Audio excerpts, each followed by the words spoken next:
Good morning. It's Friday and it's Real Estate Divas. We are going to be talking all about Airbnb rental properties today. I'm Kristin Gerst here with the fabulous Jer'leigh Thompson, and we will have Aesha Humphrey later on in the studio, who is an Airbnb expert to answer any questions that anybody else has out there.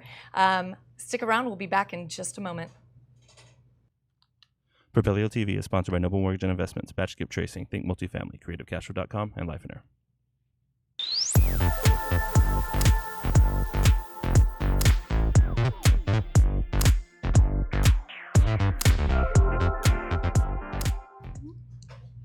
Hi there, you guys. Welcome back. We're here, Real Estate Divas on Friday, and we are talking everything Airbnb. So in a little bit, Aesha Humphrey will join us, and she is an Airbnb expert. Not only does she manage properties, but she also has properties of her own all over Texas, and I believe other states as well, but she'll elaborate on that whenever she gets here. But while we're here, and we're going to get started. Yeah, we're going to get started.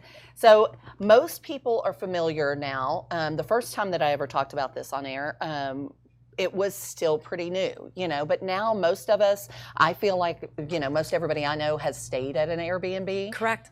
And is familiar. You're not educating people about it. They don't feel as sketchy about it anymore. And it's a viable business. Right. So, and I got into this space this past year, and I've got 3 that are up and running, and then another 2 that are about ready to go live, and then I'm making offers on another 2 or 3 this week. So I'm trying to get as many as I possibly can. I love the space, what you can do. And the rule of thumb for Airbnb is about if you can charge $1,000 for rent, then you can bring in about 3,000 gross. So it's about a 1-to-3 ratio. Which is, everybody out there in this space, that's what we all want. Right. When you're talking about something that's that profitable, where it's a 3-to-1 ratio, where maybe at $1,000 a month you might be making $200. But when you're making $3,000 a month, you're making $2,200 on that same property. Yeah. So why wouldn't you? Yes. Why wouldn't you? So one thing I want to say, do you know what Airbnb stands for, the actual? Everybody thinks it means bed and breakfast. Yeah. It does not. What does it stand for? It was created for a bunch of people who, they were having their friends sleep over. And it literally means air, bed, no breakfast. Oh, get out. It is. And nobody hilarious. knows that. I did not know that. Yeah, so everybody's like, oh, do I have to provide breakfast with Airbnb? No, you don't have to provide any food. Well, because whenever the traditional term of I'm going to stay at a B&B, that was a bed and breakfast. It's the bed and breakfast. But no breakfast. That's hilarious. It's air, bed, no breakfast. And so you don't have to have that. There are so many different levels. Oh, absolutely. And to be clear, we're talking about short-term furnished rentals. It has now become so commonplace that everybody just calls it an Airbnb. But there are so many Coke different... for all sodas. We were just talking about that. Exactly. Hey, Thomas, can you put on our first slide? We're going to talk about the levels of Airbnb. I put these slides together, but Jer'leigh did point out that there's even a sub-level to this, which would be the shared room. So on this level, you're talking. The PowerPoint here is a 2-bedroom, 2-bath, and it's kind of cluttered. It's somebody's home basically, and you're renting it out, and maybe you're staying with a friend, so you can rent out your place.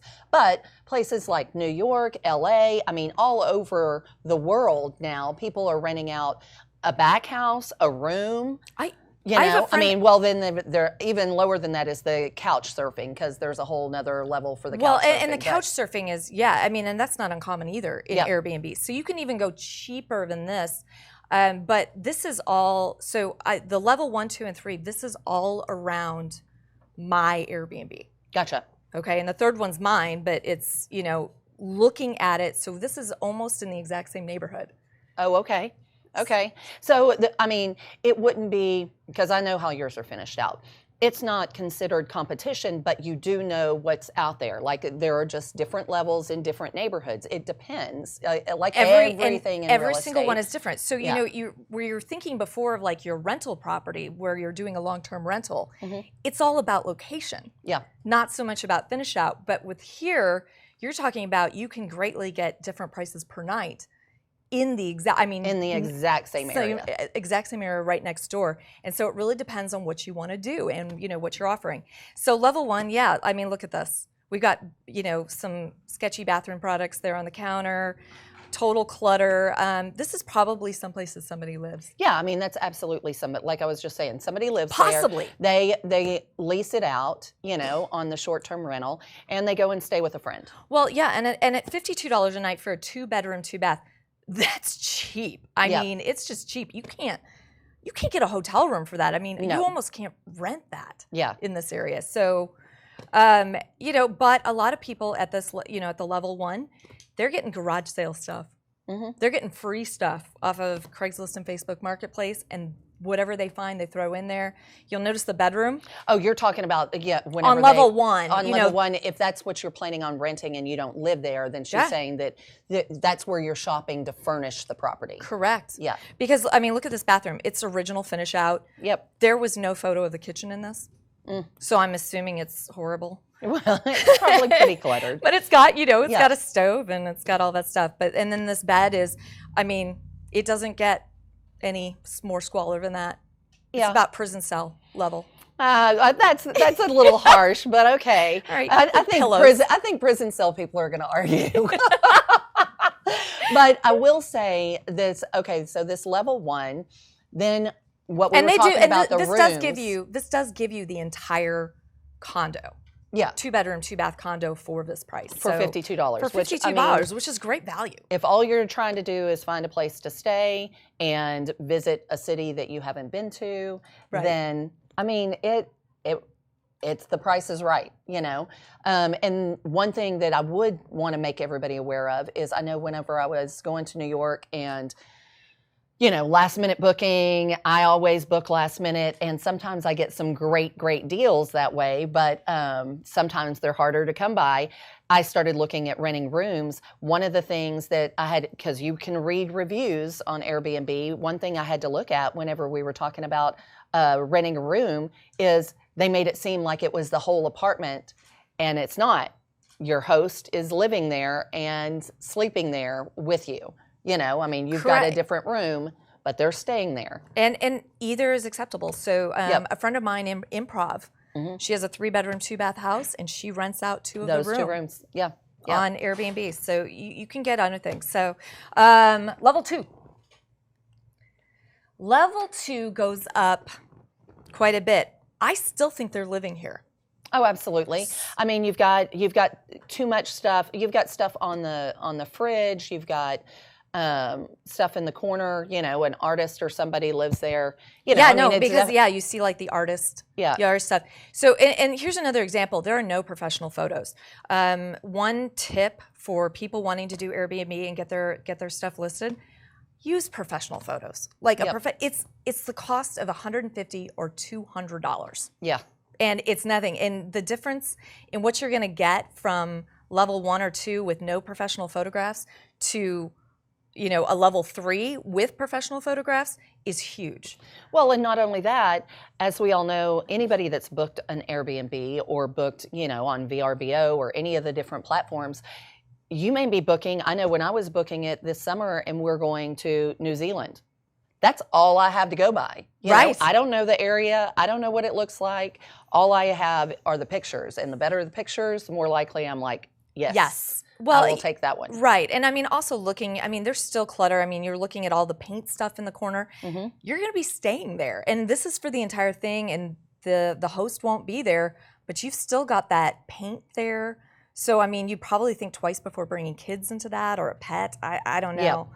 But, it, you know, because it is an artist thing, if you look at the living room, you see there's some stuff, you know, you've got little well-appointed, what is that, the little TV tray that holds that holds the remotes. You know, so you've got some, it seems like they made some effort over the last one to do some design and character.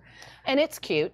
Yeah, and the updating. And for that price, are you kidding me? Yeah, $59 a night. I mean, so what do you want? I mean, and the bathroom looks updated, and so does the kitchen. You've got stainless steel appliances and newer cabinets. So there's been some effort put into this one. Yep. So. I should preface it that all three of these, I went and looked at their availability, and they're all booked solid through August. So. Wow. Yeah, I mean, the people are always incredible. surprised. The vacancy rates? Yeah. Well, I mean, I have people approach me all the time about, is this a good market to get into? Why would anybody want to come here? And I'm going, you're in the DFW, like people vacation here. We live here. Lots of people We don't think about here. it, but all the amenities. And then not only that, we're not just talking summertime. We're talking throughout the winter, football season, any type of sporting event. Yeah. They also come for, so I recently had somebody celebrating their 40th wedding anniversary because the husband was a huge John F. Kennedy fan. And so they were coming and doing all the history buff, and they want to come see it all. Yeah. So anyways, yeah, I mean, as far as vacancy rates, that's probably one of the #1 questions I get. For my first one that I did, I set it up 3 days before Halloween, and I went 100% occupied for November.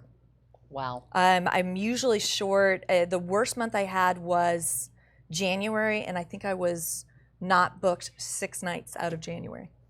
But usually I'm hitting 100% occupied for the month. That's fantastic. And where's my break even? 14 nights. Nice. So yeah, I mean, for me, it's a good business as long as you can keep it occupied and Well, and part of the keeping it occupied is, like we just said, good photos, people. Good photos. So let's look at good photos, because for level 3, these are professional photos. You'll know that they're professional because they're all they're horizontal. Yeah, they're crisp. They're clean. The lighting's great. You definitely know what this place looks like. You know what you're going to get, and no clutter. You're looking in the shower there, and you see everything nice, neat, like you would go to a hotel or something, except, you're not getting the itty-bitty bottles. That was the whole point of these. Let's make it be like a luxury hotel when you get inside. So, the difference, we're talking about a 1-bedroom, 1-bath, compared to a level 2, 1-bedroom, 1-bath in the exact same neighborhood. The low on this one is $92. The low on the last one was $59. So a substantial difference. It's a substantial difference per night. But people will pay it for this type of finish out. Correct. For this look. Correct. So no clutter, everything is, this one is themed New York City. So all the art is themed around New York City. As far as character, when you're out there, talking about designing these things and doing decoration, I always tell people don't be afraid with Airbnbs to go a little crazy on your furnishing. I don't know anybody who would go and put turquoise chairs in their living room for a long period of time, but it's super fun for a hotel room. Yeah. Well, you can definitely go a little more edgy or a little more fun whenever you're dealing with a property that is a temporary stay for somebody. Absolutely. That makes it more attractive. It makes it pop. Well, and you can have more fun with your bathrooms.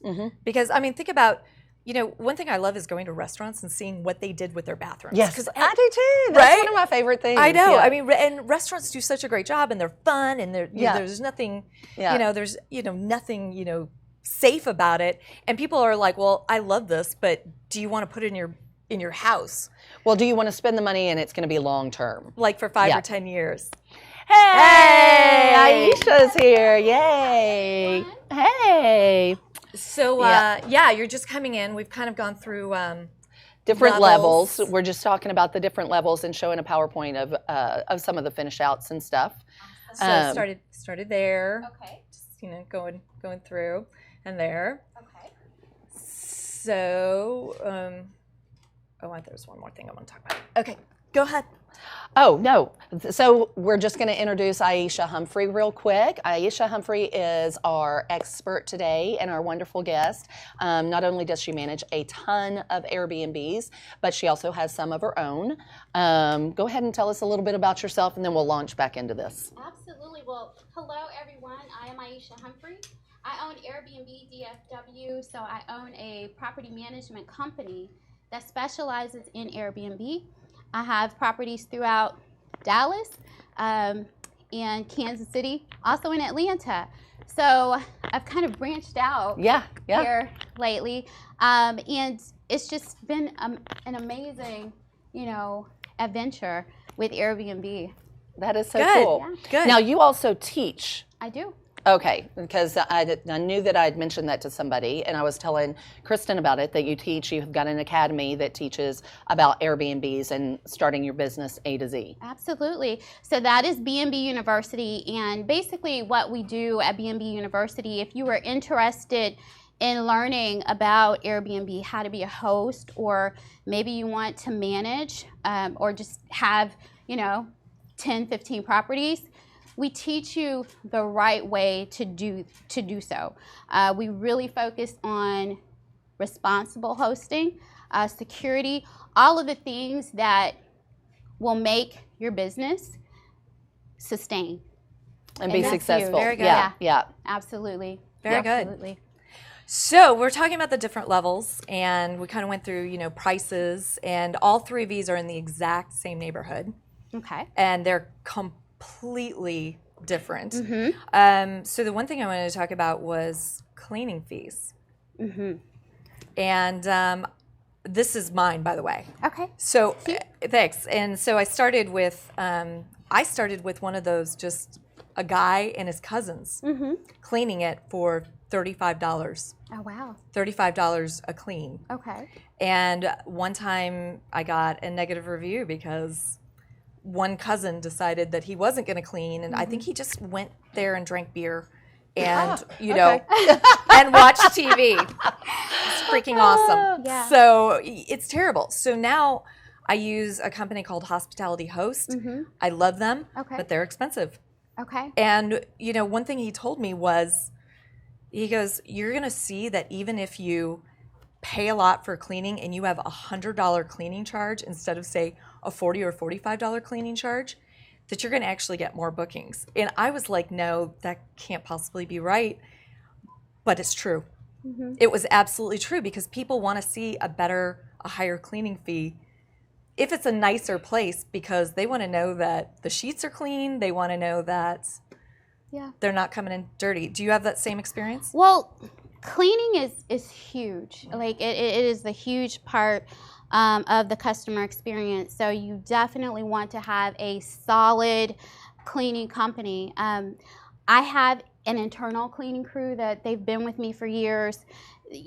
Cleaning is different for Airbnb. And I say that because you only get one opportunity to make a first impression. Yes. So if someone comes in and there's hair, or, a sink was forgotten, there is no return from that. Right. Yeah, there's no taking it back. You've got a bad review, you've got complaints, so you want to make sure and get a really solid cleaning company that specializes and they know how to clean for Airbnb. So that is huge. As far as fees are concerned, one thing that I always tell people, because I get guests sometimes and they're like, well, can we clean it ourselves, or can you lower the cleaning fee? And one of the things that I always tell them is that there are no shortcuts taken on cleaning. We clean it from top to bottom. It's just this level of excellence that we provide, and we can't, we can't. What are the cleaning fees that you charge?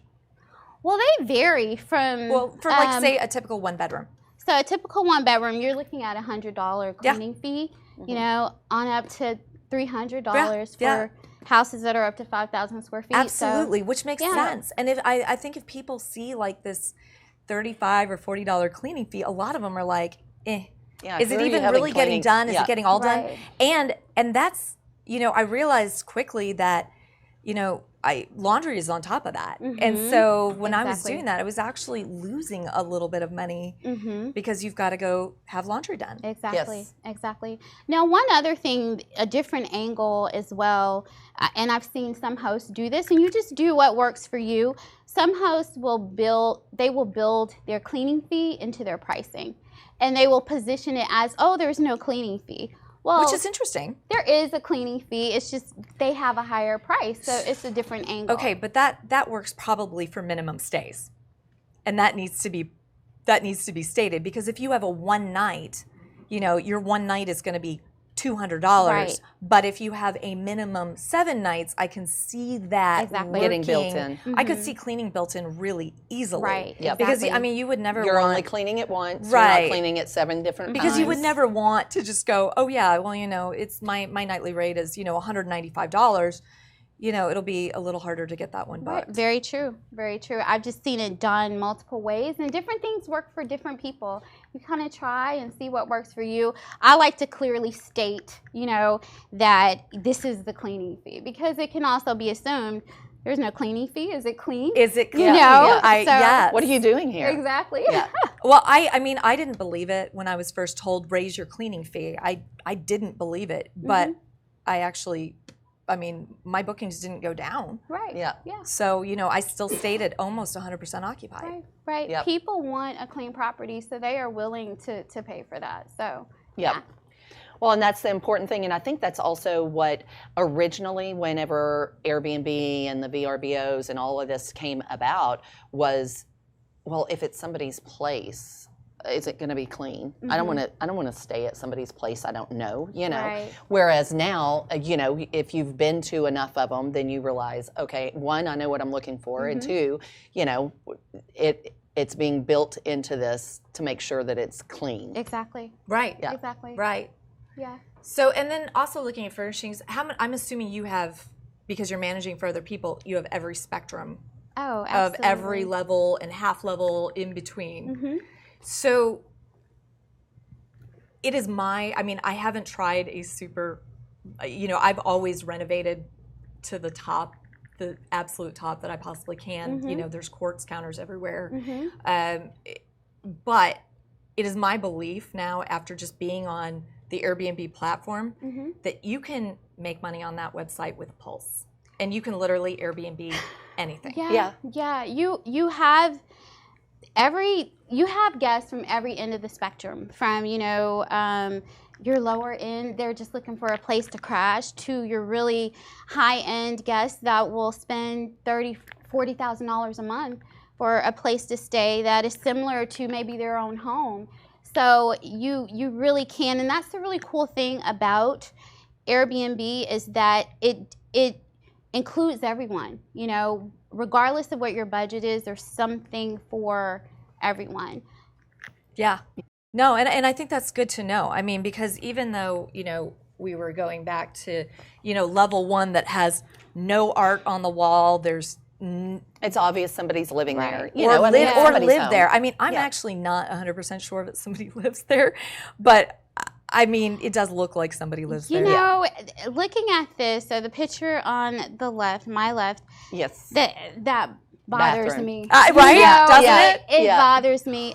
I think, when you put a property out there, you want to put your best foot forth, showing that it's clean. You want to clean your countertops, and, it should be uncluttered. But some people are like, look, I've got this. This is what it is. If you want it, here it is. Well, that's this an is example a 2-bedroom, of 2-bath Pulse. for Exactly. By the way, these Exactly. are all over at Greenville and Lovers. So it's a higher end area, and this is a 2-bedroom, 2-bath at $52 a night. And you're talking about, it's just basic, and they've got old, what is that? What color is that carpeting? It's like a peachy pink color. Now, you pay for what you get, because at $52 a night, For a If all you're 2-bedroom. doing crashing, exactly. if all you're doing is 2-bedroom, 2-bath. crashing, and there's probably 4 to 6 people staying there. Exactly. At least. And Yeah. look at the location, what The are people location's doing? great, In that area, they're partying, they're going out, they are just looking for a place to crash. But again, at $52 a night, even with the decor the way that it is, I still feel like that's underpriced. You know what? I was thinking the same thing. I'm like, how can they? How are they even profiting on this? Yeah. But I went forward probably 6 months. They're $52 a night. Wow. I know. I'll just say to that. So wow. I'm wondering also if maybe you know, because when I start out a new Airbnb, I always price it about 50% of where it should be, just because I want to get positive reviews on it. Right. And so and that's another tip for everybody out there. You know, people always want to know pricing. Well, Airbnb is great, like the website of Airbnb, because you can go and look at your competition, and then you click on their availability calendar, and you can see per night, you know, what it is, like how much they're pricing every night and going forward. And so, you know, on this one, I went forward several months, and it's all just $52 a night. Wow. I know. Interesting. Well, someone needs a cheap place. There you go. Yeah, you know, and then, you know, for this one, it's slightly nicer. It's $59. But I can tell you it's in the exact same complex as this one, which is $92. And this one stays almost 100% occupied as well. So very interesting. it is. I mean, and so, yeah, doing good pricing when you're doing Airbnbs and going and looking, all right, what are my neighbors charging for their Airbnb? And really going and looking at the dates. One thing that gets a little confusing is you can go forward about 6 months and on like a Sunday night go, oh, I'm going to charge $40 for that. The Airbnb website will pull literally the lowest price And show it.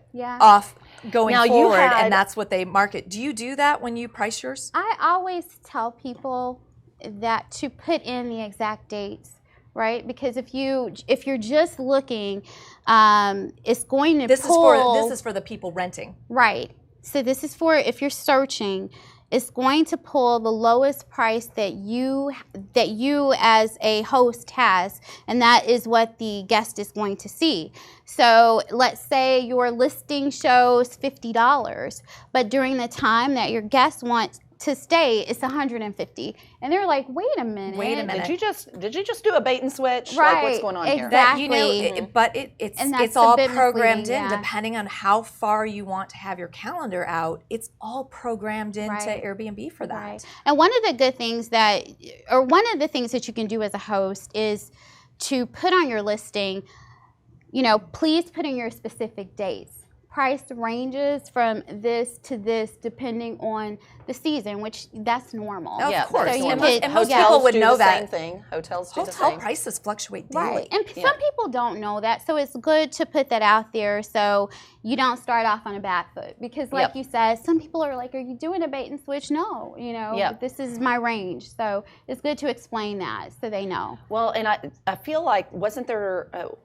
when you were in before, you were talking about being lower than everybody else or coming in low and like everybody's different strategy and had your own opinions on that. So what's your opinion on that?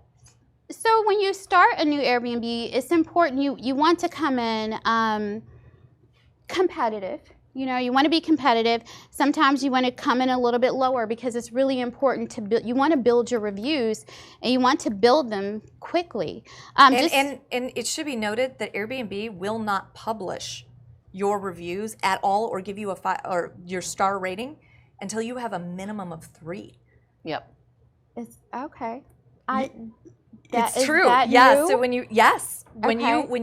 you first go on, you have to have 3 stays to actually have it have a star rating on there pop up. And so that for me was super important, which is why I always price them about 50%. Gotcha.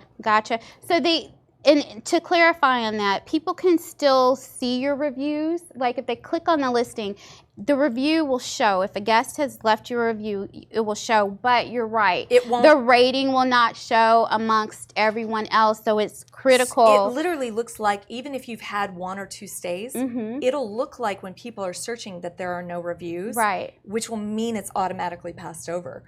So, I mean, I'm not gonna go stay in something that doesn't have a rating down there where I'm like, oh, look at this one. This one's got a 5-star rating. Why would I even stop to click on this? Right. Yes, building those reviews and building them quickly is important. So one good way to do that is to come in with lower pricing.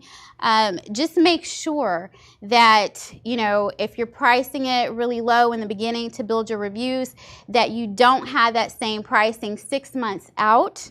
You know, because sometimes people will book way out by that time, you should be up to your regular rate, and you don't want to be stuck having a lot of bookings that are at that really low price. And so you can also lock it down and not let people on Airbnb. You cannot let people actually book past, say, 30 days or 45 days or 60 days. I mean, that was how I avoided that one, because I'm like, all right, I want to put like $50 a night for this 1 bedroom, 1 bath, but I don't want people booking like 6 months down the road, and I'm, SOL when it should be $100 a night as opposed to 50. Right. So I just locked it down, and I said, all right, well, I'll take 50. I'll let people reserve it for 50 going forward, like and 1 or 2 months until I get it. The really cool thing is that you do have control over the calendar. So you can put in your initial rate, but you can actually go in. So okay, let's say it's the month of June. I should have at least 5 reviews by the end of June. So in July, you can go into those specific dates and put the rate that you want it to be. So you're not left in a situation where you've put it at 50 and like that's what it is going forward. So you have a lot of control over your calendar and your pricing, which is really cool. Yeah, it is. Yeah. All right, so I think we want to take a quick break, you guys. If you're watching, go ahead and like and share, and also comment. If you have any questions or anything, we'll get to those here shortly. But we're going to take a quick break, and we'll be right back. The Propelio Academy, an all-in-one education resource for training in wholesales, subject to wraps, short sales, flips, rentals, BRRRR, property management, and more. Go to propelio.com/academy to get your scholarship today.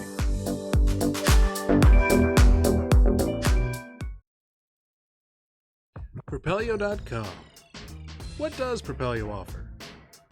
Lead generating websites, access to true MLS comps, off-market lead lists, and deal alerts. Get them all today at Propelio.com.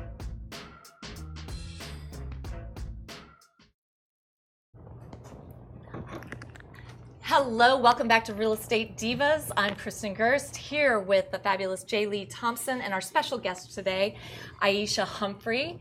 We are talking everything about Airbnbs, and we have our first question from Matt Smith. Hey, Matt. Yeah, so after all, oh, no, maybe not. So Matt Smith asks, after all costs, what's your monthly ROI? Which is a good question, and it depends on the unit. It depends on your level. Obviously, how much are you charging per night? And the level, that level 3, that New York apartment, that's my personal one, so I can speak on it. And I might be able to rent that for $1,000 a month. And my gross that I bring long-term rental. Just to be clear, long-term rental, $1,000 a month for just somebody bringing their own furniture and doing that. My gross is $3,000 to $3,200 a month on that, and what do I net for? I mean, that does not. The cleanings are paid for by the customers, so that's not even cleaning fees.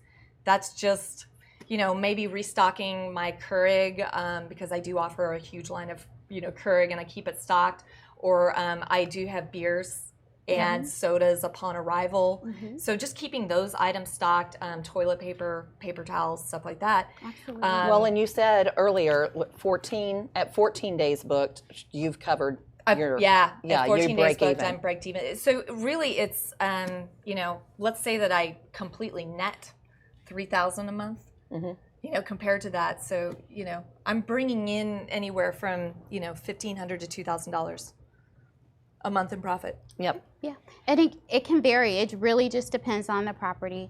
So my properties range from a $3,000 net each month up to $30,000. It just really depends on the property and what you're charging. But that's why pricing is really important.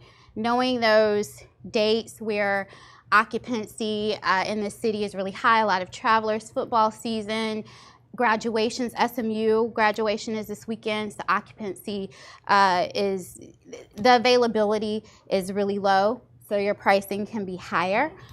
So there's a lot of variables there, but you just need to know your break-even point to so you can manage and plan well, because if you do so, then you'll definitely come out on top. Well, and I mean, that's interesting, and something that everybody needs to pay attention to is, like we said earlier, it's just like hotels. Whenever it's high season, or resorts, when it's high season, then your price is higher. You know, cruises, high season, your price is higher. If it's a busy night, Uber, your price is higher. So pay attention to all the events and everything that are going on around you. Yeah, Absolutely. So let's did you have another I have point one on more this? thing, and I know y'all were talking about whenever you're on the Airbnb platform and you can see people's vacancy rates and you can go back to certain dates. You can't necessarily see their vacancy rates. You can see when they're vacant and what they're charging for that night. You know, it may be that somebody has decided, oh, I've got family coming in and I want to have it that weekend. Yep. You know, with just because of mine, like this one's got a long-term renter that's coming in for a couple months. You know, so I just like, okay, well, let me go see who else is booked up, you know, and pick different levels so people can see, yeah, there are other places at different prices that still say at 100% occupied, you know, for several months. But as far as, you know, going and checking, yeah, you don't know if they took it off or it's booked. I'm assuming with these that they're probably booked. Gotcha. You know, but again, you don't really know. Are they staying? Do they live there? Do they not? You know? You can also go to the reviews to see how often they're getting reviews. But someone may book, for example, for 3 months. They may book for a month. So and that'll be one review. That will be one review. Yeah. So, you know, it's kind of hard to tell if, you know, it's at 100% occupancy, or it's just like, you know, 1 day, 2 day bookings. You can kind of tell. It's a little difficult. It is. So there isn't a back of the house analytics that you can see everything around your property and kind of analyze what their vacancy rate is at a certain time. Besides kind of the digging a little bit and being a little bit of a detective. Like if somebody was worried that maybe where they're looking at buying this unit and turning it into an Airbnb, is this a good location to do it in? You know, I pick my locations just because I want them all close together, so it's easier for a cleaning crew and for me to manage all of the rehabs. But you know, somebody else might go, all right, but I really like, you know, this area of Dallas, like say Deep Ellum, or I really like Bishop Arts, or so everybody's going to have their own place. And honestly, they all seem to stay full, and all of the Airbnb landlords that I know say, yeah, I'm, you know, anywhere from 85 to 95% occupied in the city of Dallas. Yeah, I think the best way to go about, if you're looking at an area that you want to be in, go in and use the filters. Go in and put in, you know, if it's 2-bedroom, 2-bath, put in that zip code, and it will bring you, you know, all the properties in that area. You can go to the calendar, and for the most part, most hosts, they host on a regular full-time basis. So someone may block out a time for family and friends, but that's not normal. So you can go in and look at like 10 properties, and from that you can get the average of what their occupancy rate is, and that's a good predictor of what you could potentially expect if you have, you know, again, it's a comparable property. Absolutely. Yeah. Okay. So Royce. Not yet. Almost. almost. Never mind, Royce. We'll get to you in a second. So going forward, platforms. We were Jer'leigh said in the beginning that she's just like, well, you know, it's like all soda being called Coke. Now everybody's calling them Airbnb Rentals, but Airbnb is not even remotely the only game in town. Exactly. And the 3 I put up there, there's a 4th too that I'm on, which is TripAdvisor. But I have never gotten anything off TripAdvisor. But these I have. And the thing I love about them, you can sync all the calendars. So you can import every other calendar into Airbnb, and then you can export into all of theirs. So all 4 calendars are so they up all to sync. talk to each other. And then you can see the vacant. You can look at it. So you like. So if it blocks it out. If somebody booked on VRBO, it blocks it out on Airbnb, so it's not vacant and someone's not trying to book that day. Right. Exactly. And you can assign them different colors. So every company, like on my calendar, gets a different color. Gotcha. So I know, okay, well, this one's not being rented by Airbnb. This one's being rented by VRBO. But if I go to VRBO, it's the same calendar, which is wonderful. Right. Yeah, so you don't end up with those double bookings because that's something that you don't want. It's an absolute headache. So a lot of people, of course, Airbnb is the most popular, short-term rental platform. However, people, HomeAway, which is VRBO. HomeAway they're and VRBO are the same company. That was pretty much the originator of this industry. But I think it's very interesting how technology and just marketing can change the course of everything. Exactly. Well, it's like MySpace was the first, and then here's Facebook. Here's Yeah. Facebook. Owns everything. Here we are. Exactly. Yeah, exactly. owns everything. So, yeah, same concept, but Airbnb just took it to a whole different level. Yep. So Well, and VRBO was the idea that the house was vacant and it was somebody's, lake house or Right. it was somebody's beach house that they needed to, make money off of because it was a second home and just a way to Right. pay for it. But Airbnb took it to the level of, hey, I've got an air mattress. You can crash on my, Right. Go couch surfing or you can sleep on an air mattress. Right. I'm not going to give you crap. Yep. There are no amenities here. Yep. Exactly. Everything from A to Z. So it did open the door for pretty much every budget, every type of traveler, because you can rent everything from, someone's spare room to a tent. Yeah, I've seen the tent. I've seen the Oh my tent. gosh. Castle. Actually, house. the best thing I ever Airbnb'd, which was crazy, we did a road trip out to Monument Valley. And we were looking on it, and I'm like, well, there are no hotels available for like an hour and a half outside of Monument Valley. And so we were going to have to drive way out and come back in. And I'm like, I'm just going to get on Airbnb and see what's there.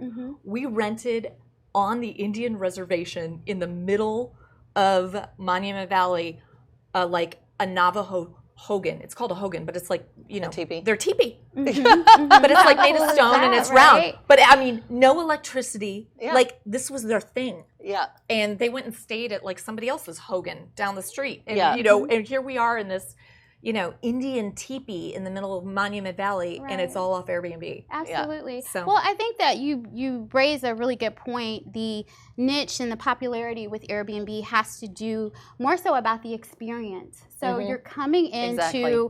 someone's home, someone's community, and you're essentially being submerged, in that community. A lot of hosts. I know when I started hosting, I hosted in my home. I rented out a room in my home. I would have dinner with my guests, we'd go out to eat.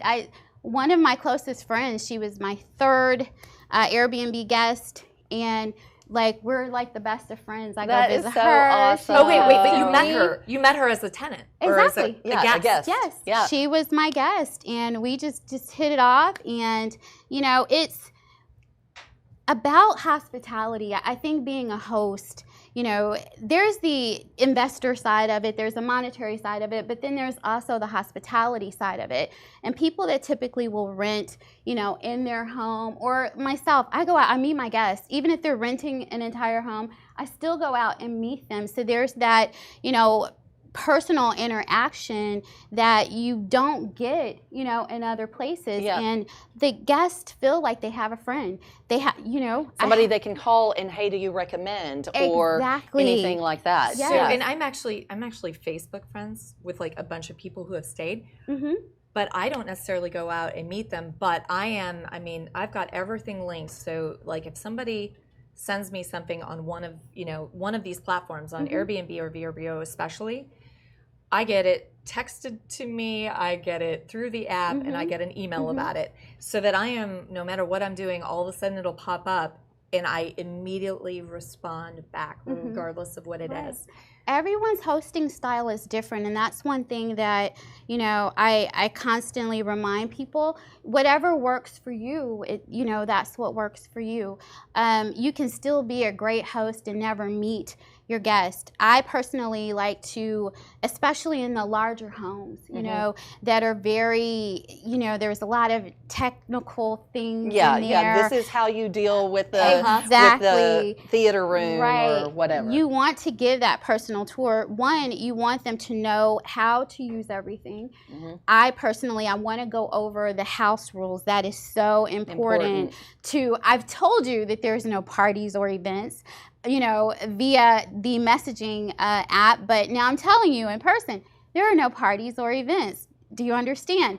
And it basically brings more accountability. You know, I've seen this person, I see the care that they've put into their property. You know, we were going to plan to have this big party, but we're going to move it somewhere else now. Yeah, good. You know, so. Well, you've told stories about. And you've had parties? Oh, yeah. Really? And then she sees them on the video. Yes. So, and I want to be clear, there can only be exterior cameras, you know, on your Airbnb property. So all of mine are attached to my security system. So I monitor who comes in and out of the door.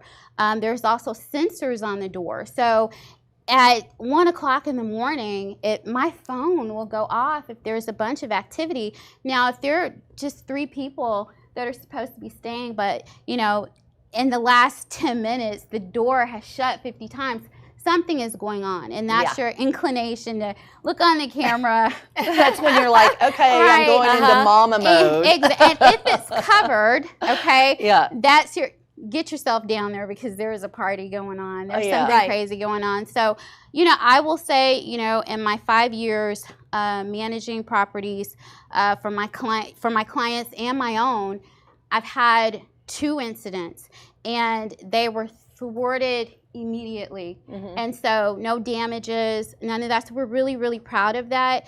And again, that comes with proper setup. That comes with vetting your guests properly. So, you know, there will always be people that no matter what you tell them, they're still going to do what they want to do. You know, and they're going to test you. Like, are you really up watching this at 1 o'clock in the morning? Yeah, I am. I am. This is my business. Exactly, exactly. So you just really, with the proper setup and, you know, just being involved with your properties and the guests knowing that really, it really does prevent a lot of the crazy stuff that some people may hear about what happens with Airbnb properties. And so going into, you know, vetting guests, because I really do try to make sure, I mean, I've looked people up on social media just to make sure they are who they say they are. Right. I'm less concerned, you know, depending on how I actually went, you know, when I start out an Airbnb, I'm going to say 1 night is okay. But as soon as because there are a lot of people who want to come in and stay for 1 night. So you can quickly get, you know, your published ratings, you know, if you do that. But I'm finding that a minimum 2 nights really deters somebody coming in and having a crazy party. Definitely something you wouldn't want to do. Right. But I even had, you know, even at that, I had, and I specifically wrote in bold, no parties, no events. This is not for bachelorette parties, wild friend weekends, anything, girls' night. This is not for that. You know, this is for business travelers. So if you're going to do this, you know, go someplace else. Right. I mean, it was clear. One of the first people that booked this place, you know, was this woman, couldn't get her on the phone, couldn't really verify her in social media. I'm like, she's from Austin. What's going on? You know, she's not even coming that far. And I finally get her on the phone, and she's like, oh yeah, it's, you know, we're all, you know, moms, stay-at-home moms, and it's like 6 of us going away. 1 bedroom. Well, this was a 2-bath. This is a 2-bedroom. 2-bedroom, 2-bath that I have. But you know, she's like, oh yeah, we're gonna come for a weekend, and I'm like, the hell you are, you know? So I'm like, no. And so I was like, well, hey, thanks for calling me back. I was on the phone with Airbnb like the next moment, and I'm like, you said that I could have free cancellations if I put it on Instant Book, because that's the fear. I mean, I know a lot of hosts who don't put it on Instant Book. So let's talk about Instant Book for people who may not know. So when you have a listing, you can approve, you can put it on there, and you have to approve every single reservation request. So that gives you the opportunity to communicate with the guest and find out why they're there, and then you decide if you're going to approve it or not. On Instant Book, if they meet certain criteria, such as they have previous reviews from another host, positive reviews, Government ID, right, and some other criteria, and you select what criteria you'd like. I believe there's up to 5 that you could put, and that gives them the ability to be able to Instant Book your property without speaking with you, right? So that could be a little bit scary. You know, you haven't had the opportunity to talk to them. Yeah, you to really vet them. But I mean, Airbnb does give you the option, and then they say you can cancel this without penalty, because if you cancel a reservation for whatever reason, and it's within, I mean, especially if it's close to when the guest is coming, you are penalized. You lose your superhost status for a year. It's bad. So and I called them up, and they instantly said, they did not. I specifically say that this is not for that, and they did, and she said, absolutely no problem. We're going to cancel it now. Exactly. And I'll just chime in on that. Extenuating circumstances are excluded. So if your house is flooded, and you need to cancel, obviously that's out of your control. They typically want proof that that's occurred, and then you won't be penalized if you have to cancel that reservation. Yeah. So they have a heart, right? They have a heart. But vetting your guests are extremely important. I just recently had to cancel a reservation. Someone Instant Booked.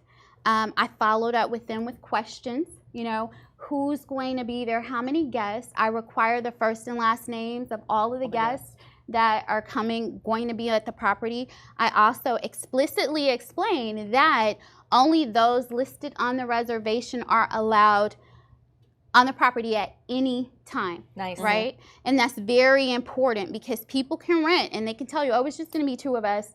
But we're going to have 20 guests over. Right? You have to be explicit in explaining to them, no, unless it's approved by me, I have the names, no one else can be on property. Well, a lady booked, and when you Instant Book, there's 3 questions that you can ask. And you can ask, what is the purpose of your stay? Are you coming in for work or personal? Just whatever questions you want to ask. And it is required that they answer those questions. Well, some people get really creative, and they'll put a dot, and that allows them to get through. Yes. So that it Instant Book. And it Instant Books. And that instant is very important, that you follow up and you ask those questions. And if they don't respond, then you can cancel that reservation. Well, I had a lady, she never responded. And when I followed back up again, she's like, there's going to be 12 of us. She put that there would be 2. Which that affects the rate, because after 6 people, it's an additional $25 per night per person. Absolutely. So already, it's $500 that she's gotten away with. And then she's like, and we wanted to have a party. Well, no. It clearly says no. Exactly. No parties. No. So I had to cancel on her. So be really vigilant about that, and don't be afraid to ask questions. Now, on the Instant Book, like y'all mentioned earlier, so when somebody, if you're the host and somebody wants to Instant Book and you've got those questions, they don't answer the questions, you can cancel.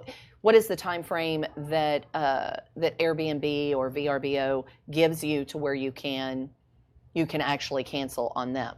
Okay, so this is specifically for Airbnb. Airbnb. Got it. VRBO is a different beast. There is no, up to the day that they're coming, if you find out something crazy is going to go on, if they tell you at the last minute, we're going to have, a beer pong party, Yeah. No, you never told me that. It's clearly stated that, that's not allowed. Yep. So you can cancel that. That's not your fault. That doesn't make you a bad host, and you won't be penalized for that. Now, I do want to speak to, there are hosts and there are properties that events are allowed. And I have some that are allowed. However, I need to know the details. I need to know specifically, how many people. It cannot be over this a certain amount. Amount. And because one thing that you have to remember is your neighbors. And I am really huge on responsible hosting. So that means that, yes, you can't have, I had someone that wanted to have 50 people over. Where are they going to park? This is a residential neighborhood. This is not a commercial venue. So, you can't be parked in front of the neighbors or blocking their driveways. That will cause a problem. And the one thing that you don't want is your neighbor not on your side. Exactly. With the Airbnbs especially. I mean, I know just from having graduation parties at my house, I let my neighbors know, hey, look, and this isn't an every night occurrence either. You know, I mean, they know.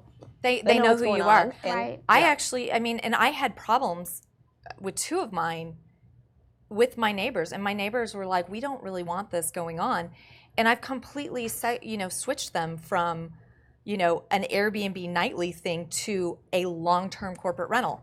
Yes. And you have to, and the difference there is that the person staying there is living and working in Dallas on a long-term contract. Right. Exactly. And one of the other things too, whether you're doing long-term or you're doing short-term rentals, get your neighbors on your side. Yeah, get them on board. Let them know what you are doing. Get them involved. Maybe, if they can, hey, if this happens, would you let me know? Or, maybe it's someone that can clean for you, or maybe they can check in. Get them involved, and pay them a little bit or whatever you guys work out. That way they are involved. They're on your side. Right. Keep your lawn mowed. Yeah, whatever it is. Exactly. Yep.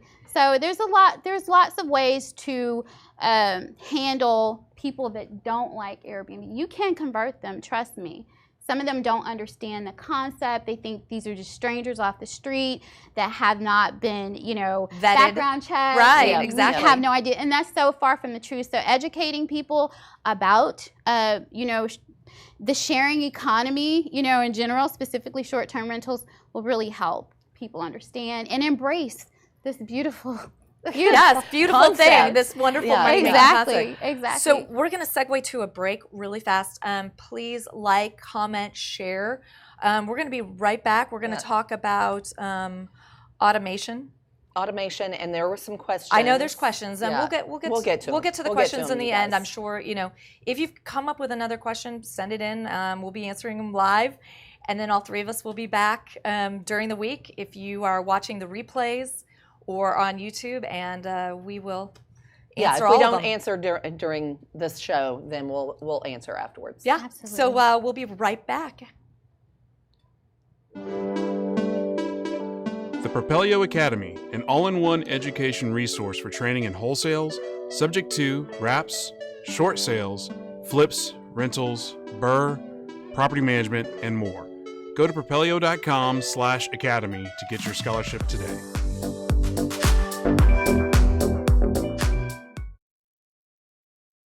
Propelio.com. What does Propelio offer? Lead generating websites. Access to true MLS comps, off-market lead lists, and deal alerts. Get them all today at Propelio.com.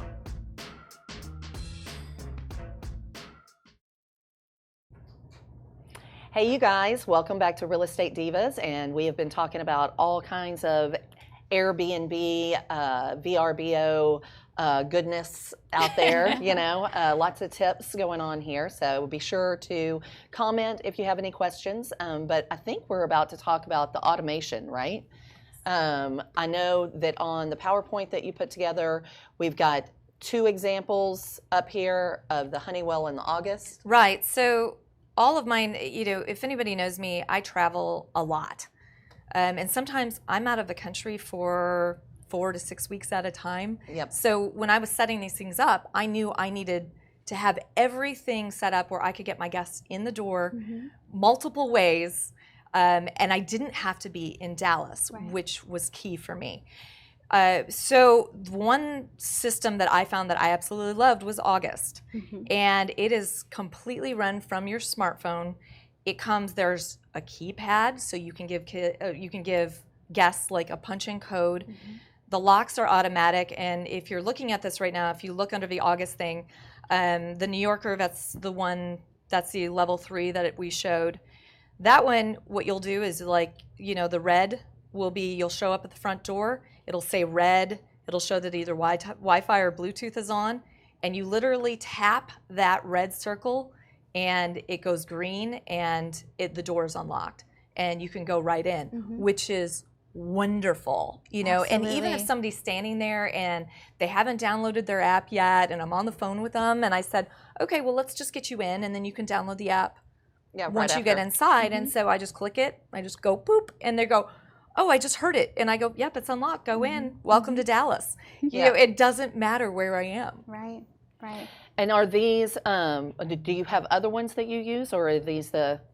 I really like August in certain properties because you don't have to physically change the hardware, which is really cool. It still looks like a regular lock from the outside, and you just change the back of it. So it's really easy to install. It still looks the same. You don't have to uninstall and reinstall anything. On my single family homes and larger properties, I use either Schlage or Quickset, and that's where they punch in the code. Punch in the code. Yes.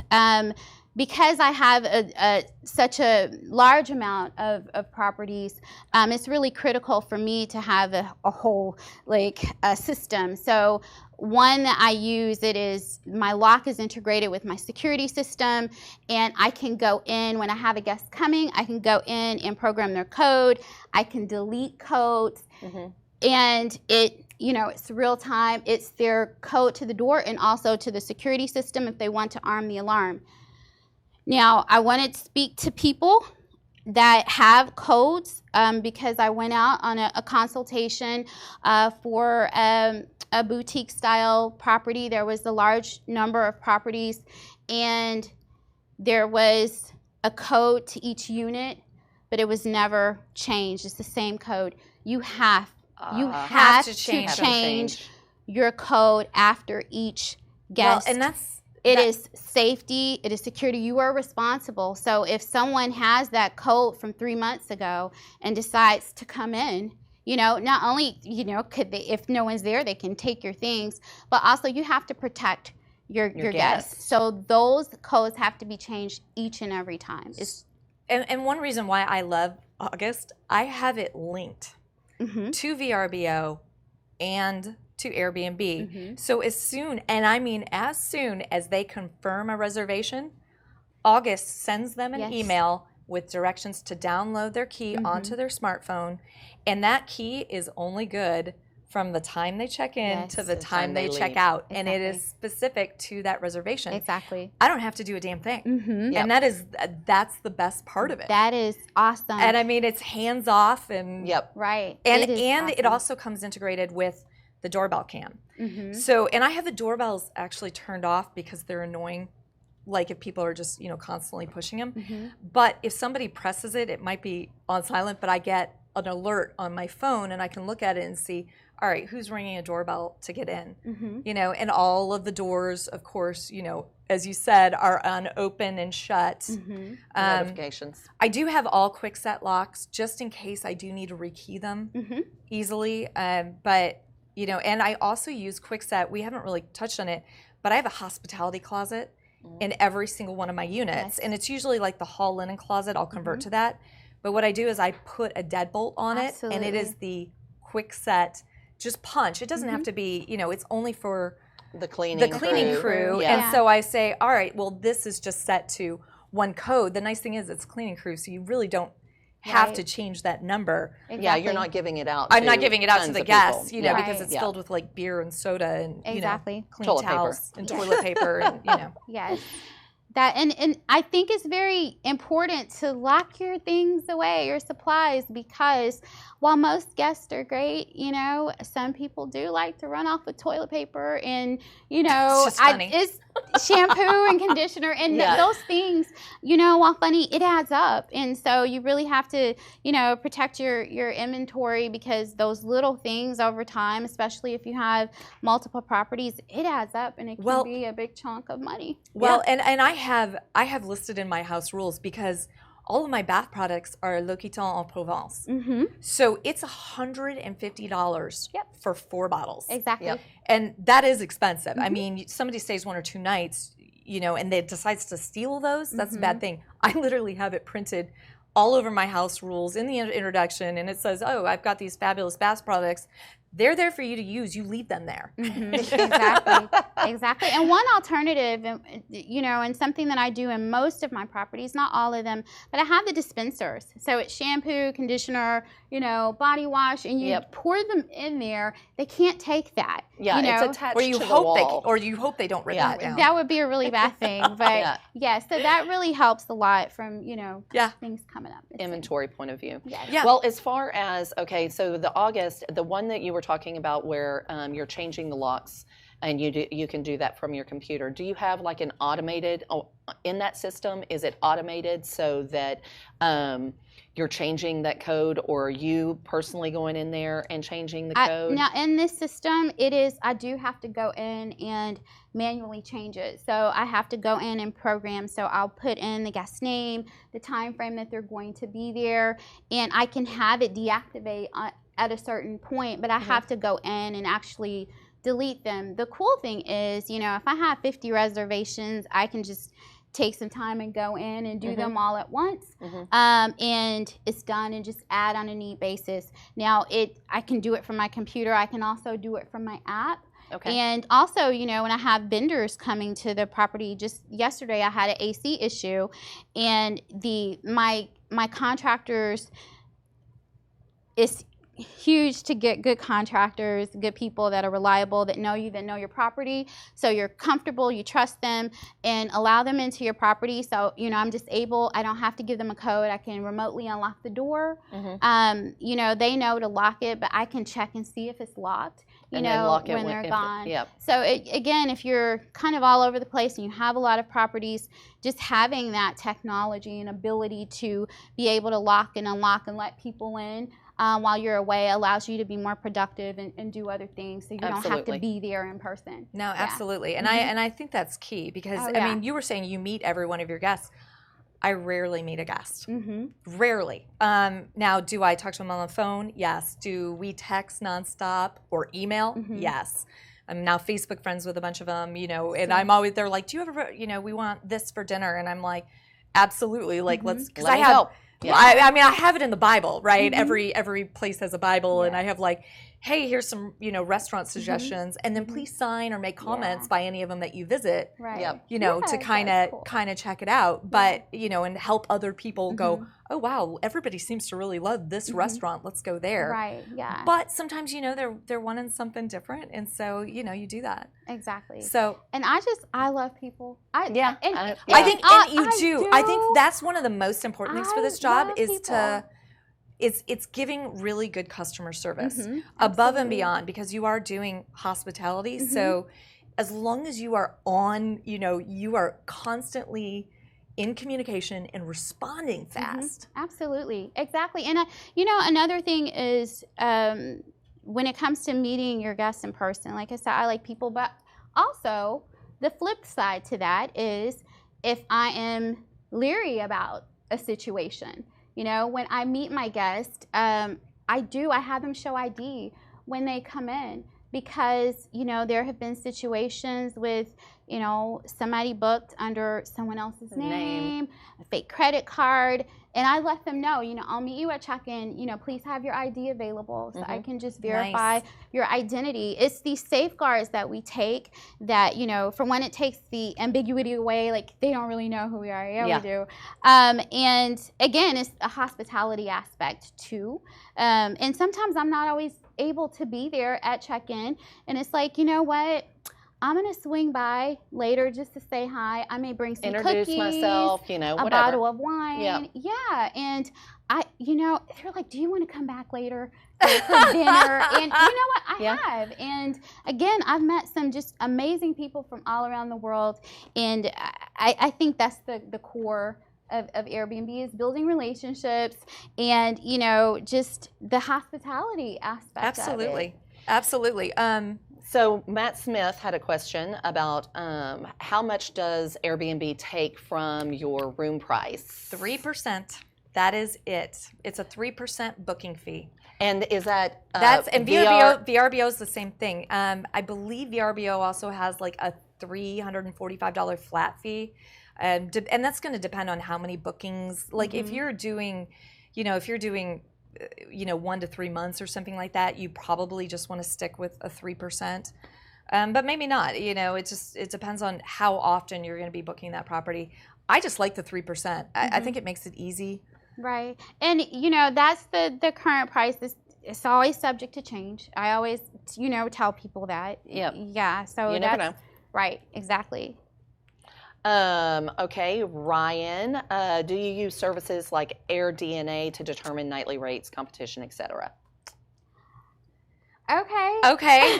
So I've looked at it, but I really thought when I first got into this that I was going to need that. And then I was really shocked that I went to 100% occupied within like 10 days of having the thing on the site. So what I found was, I'm like, I know what I want to charge for it. And so I creep up to get to that price.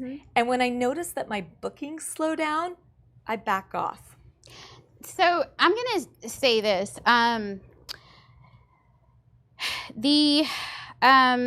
The best way to determine your nightly rates are looking at actually going in real time and looking at comparable properties in the area yourself. And picking a week. Pick a specific week and go, all right, if we all have the same dates in this. And look at multiple weeks. I think that's the most accurate way to do things, to really determine. And when it comes to pricing, it's important to know that there may be something really, really unique about your property that will allow you to charge more. Just unique niches, if you have a pool, if you have, a jacuzzi, I always try to create something really unique in my property, such as a coffee bar, or, it's a tree house. Exactly. I love that one. I've seen the treehouse here now. It's freaking awesome. Think out, if you're looking to get into this industry, which has definitely changed, over the past 5 years, think outside of the box, Think outside of the box, do something different. I think when I was coming in, be bold with your colors. We just finished a renovation. The house is teal and yellow. Love it. And there's Sputnik, chandeliers, and it is super cool. You walk in and it's just happiness. So don't be afraid to get away from the traditional. And people love. They do. They do. They love the bright bold colors. They Exactly. want, they want it to be fun. You're on vacation. You're on vacation. Let's go and do something fun. Right. So let's talk though about, because pricing is important. Yeah, it is. The one thing that annoys me about Airbnb, they want you to list your property for like a ridiculous low dirt cheap amount.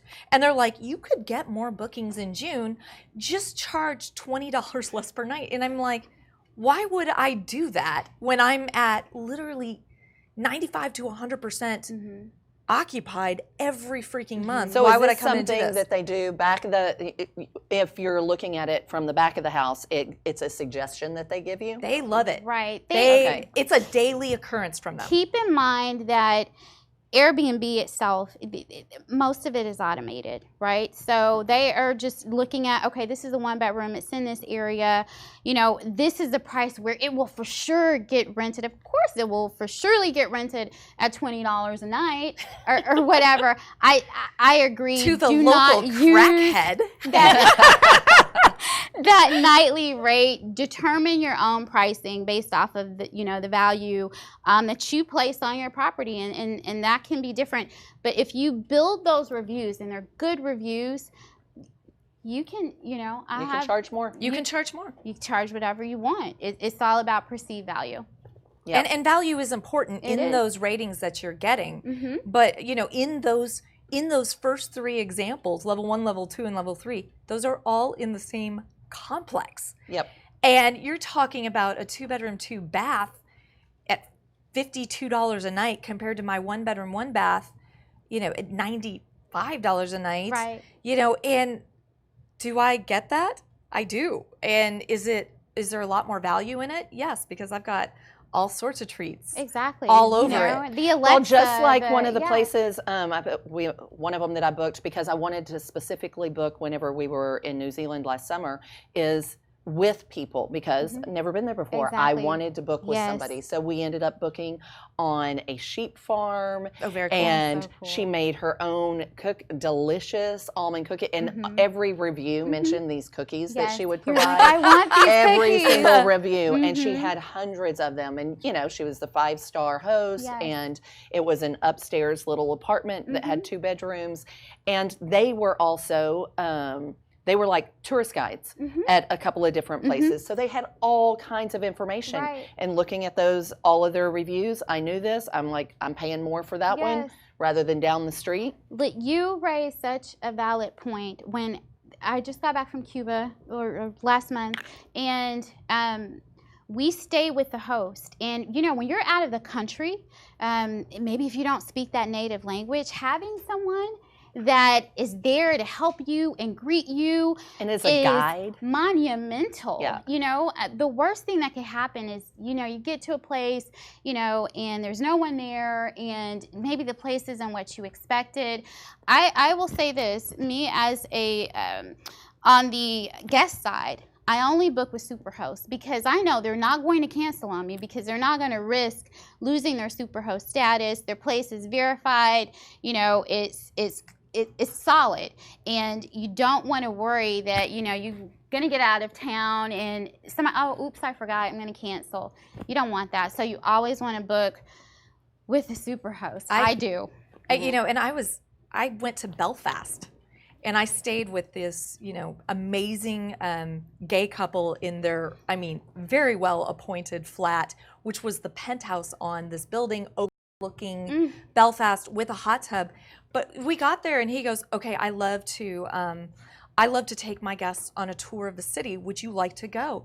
And he like took us through all of these different, he'd lived in Belfast his whole life and totally there. So there's a lot of things that, right, better than any paid tour, and it was just included. Exactly. And then he's like, do you have restaurant reservations? He called a buddy of his who had this restaurant on a barge in the river and got us a table. You know, it's a Saturday night. Right, and how did that make you feel? It was amazing. Special. And, yeah. You know, now I'm and a special so guest. Airbnb hosts, you know, if you want to get into the space and really do something special, you know, I'm more doing it just for the place, but I try to offer nice little things. Right. But that's a great way, and even to boost. I mean, I see the experiences. Oh Yes. yeah, experiences are awesome. So to speak really briefly about experiences, they're completely different from lodging. So let's say you are a photographer. And I did a photography experience in New York. It was with vintage cameras. We met on the street, like we just met on the street, and he took us to get coffee and bagels, and then we went through these iconic places in New York, and we took the most fabulous pictures with these vintage cameras, and it was just the most amazing experience with people from around the world, and we're all Instagram friends, you know, and you just, those bonds that you build. So it's about, you know, again, submerging yourself in the community instead of doing, you know, a hop on, hop off tour. You have someone that knows the And city. that lives there. Exactly. And has been there maybe Gives their you whole some life. insight, and like you Right. said, I mean, that's kind of like the charm of the Airbnbs is that you feel like you've experienced Living. Exactly. being, it's And being a not part of just, the city. I'm not a tourist. I actually was a part of things. Exactly. I have had people that come that have moved here, you know, from just their experience and being able to go out, and I give everybody a guide. things to do, and it's just like, oh my gosh, thank you. I would have never found this place. Just your local, hole in the wall, but it has the best food. Yep. They typically wouldn't know where to that go. is. Yeah. Where to go. Yeah, it's huge. It's huge. So another question from Matt Smith. Do you clean daily or at the end of your stay? Yep. So this would be a question, I'm assuming, if someone is renting in your home. So you're renting a room in the home. Oh, good question. And you're asking, do you clean daily? That's really dependent upon you and the service that you want to provide. If you're home and you're able to clean daily, then go for it. I'm sure the guests will love that. If there's daily cleaning, for my longer term stays, and because you will have people that book a month. I got to tell you, it's a good idea to clean more often. Yes, absolutely. Absolutely. But what I find is my cleanings for like 2-bedroom, 2-baths, that's over $100. It's like $115, $120, including laundry. But just to come in and clean and not do laundry might only run me, say, $100. Even if I just charge, $75 and say, hey, if you want an additional cleaning while you're here, it's $75, and what I found is they pay it. Right. Yeah. Because they're on vacation, or they don't. Or they're on a business thing. And they don't business wanna thing. clean. It's a business guy, and he doesn't want to clean, and so it's a good way just to kind of make sure that even though you're not getting maybe the full amount. I mean, you can always charge a full amount, I guess, and I'm sure they pay it too. But it's a good way also. One thing that I do on the 1 month stays or more. It is a requirement that they have the property cleaned through my cleaning company every 2 weeks. And so what that does is... And do they pay for that? Oh, yeah, absolutely. Okay. It's a requirement. So you can't book without doing that. And what it does, it allows us to go into the property and make sure it's not being torn apart. And that everything is good. And it's also maintained. So when they do check out, it's not such a colossal task. Cleaning where they're all day cleaning. Exactly, which may prevent another booking. So just maintenance is huge. I agree. No, and really it's a protection of your asset. Absolutely. And, making sure that there's not a bunch of damage or that they've, spilled something on like a carpet somewhere that's going to be sitting there for a month and then you'll never get it cleaned out. Wasn't there was a sitcom where they spilled something on their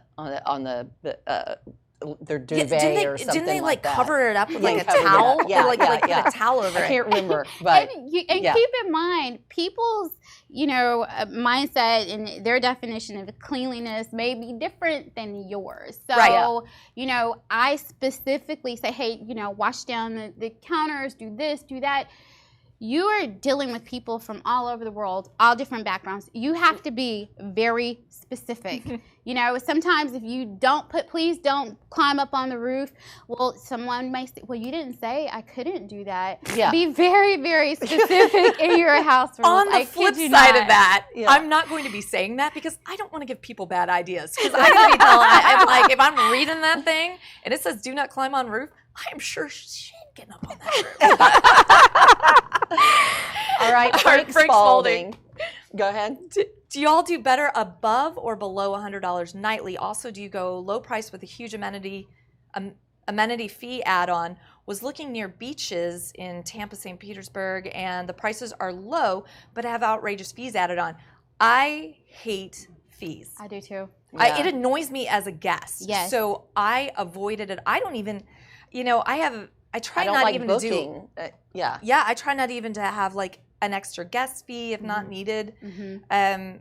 As far as above or below $100 nightly, that is completely dependent on time of year and where's the location. Yeah. So if you're talking, and what does your property look like? Exactly. I mean, it all depends. So I get 120 on the weekends. It is on that same one that you all saw that is usually $92 a night during the week. Right. It's 120 on a Friday and Saturday night. Yep. Build all your costs into your nightly rate. People don't like to be nickeled and dimed. And by the time, if your listing says it's 125 and they're booking for 3 nights, so they're expecting to see, 375 to 450, and they get there and it's 575. They're like, what just happened? Exactly. Again, with the bait and switch. You're like, well, had I known, I wouldn't have booked with you. Right. I would have booked with, Right. Susie over here that was only $100. Right. Yeah. Build it all in.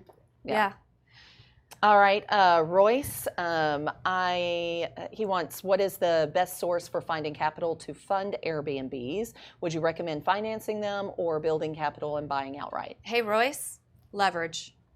The key to really building wealth and doing well in real estate, leverage. It's all about leverage. And as far as getting money, you know, when I'm buying mine, and you know, I focus on condos in and around Uptown or Park Cities, Dallas.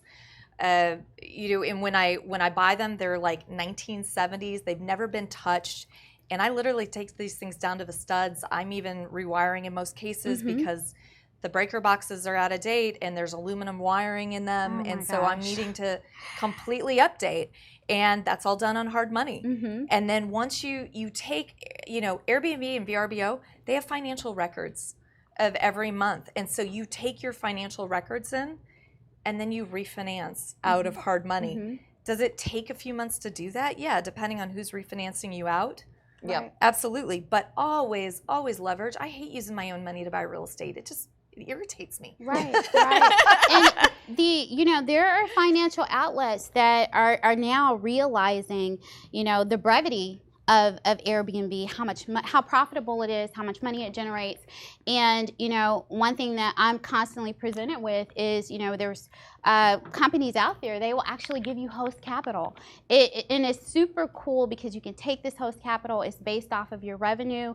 There's no hit on your credit report, it doesn't go on your credit report. It's done directly through Airbnb. Now this is when you're well established, right? And you have, you've been in that market and you're a for super minute. host, Exactly. and they freaking love you. And they got want to support you and they want you to expand. So they will offer you this money, you can take it, they take a percentage out of your payouts and it's done. You don't even have to touch it. So there are different ways that are out there and emerging for this industry. But private lenders too, because everybody knows about this industry. And so people are dying to give money to this. Oh, absolutely. There are mortgage companies now that will lend you.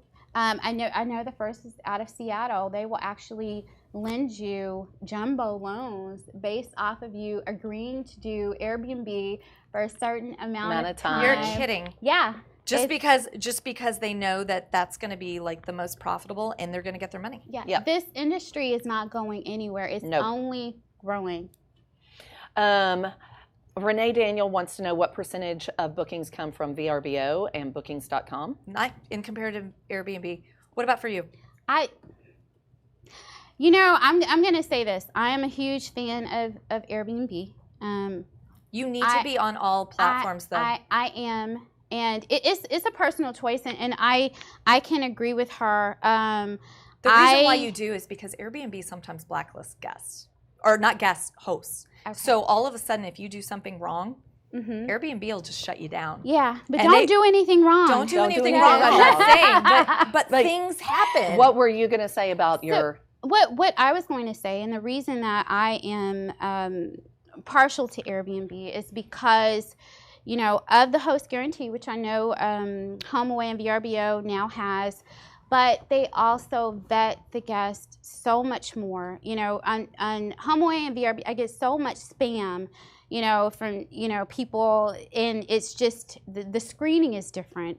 I've also had, you know, a situation where they use a third-party vendor, you know, they didn't pay out on bookings, and this has happened to many people. On bookings? On a reservation that has completed, and they didn't pay out. They said, oh, well, you know, we think this is a fraudulent card, so we're not going to pay out, and you're just left in a bad space. I put bookings.com up there, but I recently deleted all of my properties from it, and for multiple reasons. I mean, and I was having stuff coming in from bookings, but I didn't like that I couldn't. It was almost impossible to cancel a guest. Right. There was really no, I mean, it's like a hotel, and they let anybody rent from it. Exactly. And so I'm kind of anti-bookings personally, and so I actually pulled myself off every single listing, and I just said, you know what, I'm not going to mess around with this one. So when I say that I'm partial to Airbnb, you know, I know how they operate. I know that they pay out on damages. I never had an issue in 5 years of getting my payout, and they vet their guests. They do soft background checks. You know, it is. I think that is the safest platform. VRBO is also good, but I think that Airbnb, you get those shorter terms. So like if you've got 1 or 2 night stays and you're cool with that, or 3 or 4 night stays, that's going to be primarily Airbnb. But if you're looking to do more month-long stays, more of your stuff is going to come from VRBO. I'm not saying it won't come from Airbnb, because I do have a bunch of that comes from it, but it's going to come from VRBO. Get out and try it. See which one works for you. You know, I've had, you know, better experiences with Airbnb, and I know people are on both platforms, so it just depends on what you're comfortable with and what works for you. I get a lot of long-term bookings on Airbnb, so it's, you know, it just depends. Right, and like you said, so you manage what properties from the first scale, you know, the $50 a night on up to $30,000. Nothing is $50. Well, everything at this point is, you know, like $150 a night and up, and that is a small studio that goes for $150 a night, but it's in an area where people are waiting on their homes to be built. They want to be in that community so their kids can go to that school. So they will pay, you know, that price for even just to be in the area. So there's so many different dynamics as far as how people, you know, about perceived value and what people are willing to pay. And also just establishing yourself as a good host and being a super host, having those good reviews, and you know, people will book with you without even thinking. Well, and I have said for a while, you need a pulse to make money on Airbnb website. You just, a pulse. You can throw anything up there as long as it's a reasonable price. You will make money on that site. And I was only on Airbnb probably for the first 6 months, and then I added on the others. And I'm backing off. I'm probably just going to stay on about 3 of them, just because it's easy. Right. You know, easy to maintain. But it really, if I could just stay on Airbnb, I'd probably just stay on Airbnb. Yeah. That is my primary, just because it's, you know, from a property management standpoint, you want the safest thing for your guest. And for your clients. And so that's just the safest platform. I don't want to go back and forth about a payment after the guests have already left, and I just think it's awesome. I just think it's awesome. Yeah, I do too. I have to agree. Without question. So we got one more question here. What is the best way to acquire properties for Airbnb when starting out in the business as a host? And that's from Samaya Williams. I'm going to say Samaya Williams. Go out and put something under contract and buy it. I got to be honest. Go buy something, and whether it's. But okay, one thing though, we've got to talk. Zoning. Don't make sure That's wherever true. you are, there's zoning issues that and have come about. HOAs. So you typically want to avoid HOAs if you can. Absolutely. And then also check your zoning before you get interested in a property or get sold on a property. Well, because we know here in DFW, Fort Worth and Arlington now. So specifically in Arlington, you know, there's just like 3 zones now, effective as of September 1st. That you will be able to even legally operate an Airbnb, and they have put restrictions or short-term rental, and there are a lot of restrictions that also come along with that. So it's important to do your due diligence when choosing a location to invest your money. And HOAs, again, you know, look through those covenants and make sure that it doesn't have any verbiage, you know, speaking directly to short-term rentals. Absolutely. But again, that can also be changed. That can be changed. It can be changed, and you never know. So, and that just gets back to what you were saying at the beginning. Be a responsible host, people. You are shaping the future of where your property is going. And if you are one of these absentee, jerky landlords who are really taking something like a not slumlord, vetting your guests, like a slumlord, and letting them do whatever. Because that's really how that's the reason Arlington zoning changed, is because of the communities, the residents that live there starting to complain to their council members, and then now we have really strict zoning on the Airbnbs. Exactly, and I understand their concerns. I do too. I hear and it it too. burns It's awful. me up when they're irresponsible hosts, because it makes us look bad for those that of us that are responsibly For those of us who hosting. care and really want a good product and don't want our neighbors bothered. And Exactly. Yep. And again, get your neighbors to work with you. And I just feel for all the people that have current Airbnbs in the Arlington area that actually count on that money. You think about senior citizens that are renting out a room in their home, and that's they live off of that. That's part of their income to help pay their bills. Is keeping lots of people in their homes. Yep. So it really, when we have irresponsible hosts, it really just hurts so many. It hurts the entire industry, it does. really and truly. It really does. Absolutely. So be a responsible host when you start this. And when you're thinking, oh, it's not that big of a deal, what one difference is this house going to make? It's going to make a difference because enough complaints from neighbors, and then the entire city will change the zoning laws on it. Exactly. So. And it can set a precedent, so we don't want that. We don't want that. We don't want that. No. Well, all right. Well, this has been awesome. I'm so glad we got to see you I'm so glad you today. came in and talked to us about this. Thank you. Real quick, go ahead and reintroduce yourself and tell people how they can get a hold of you. Absolutely. So I am Aesha Humphrey. I own Airbnb DFW.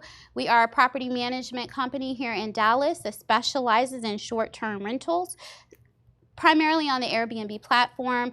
I also own BNB University. It is a training school. We teach you how to get into this industry, responsible hosting, security, technology, and how to maintain and sustain, a great business. So we also have Air Atlanta in Atlanta that also does the same thing that we do here in Dallas. So we're pretty busy, and we do consulting, renovations, decor.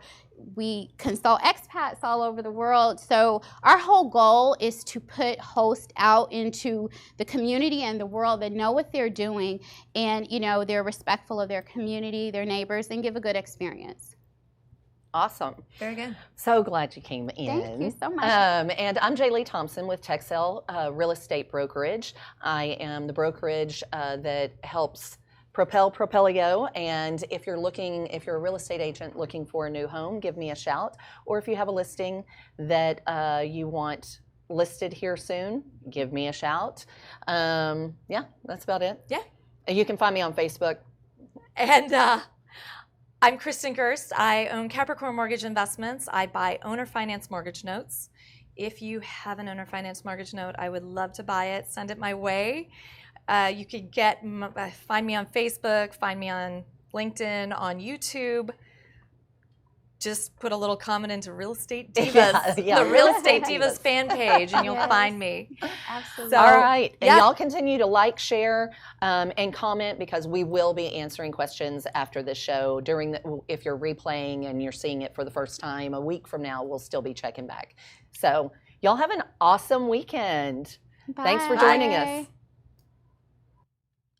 Propelio TV is sponsored by Noble Mortgage and Investments, Batch Skip Tracing, Think Multifamily, CreativeCashflow.com, and Lifeonaire. Hey everybody, I'm Ryan with Propelio. If you like what you saw, please subscribe. Turn on those notifications and stick around for more. We have tons of content like this all over our channel. So if you want to learn more about real estate investing,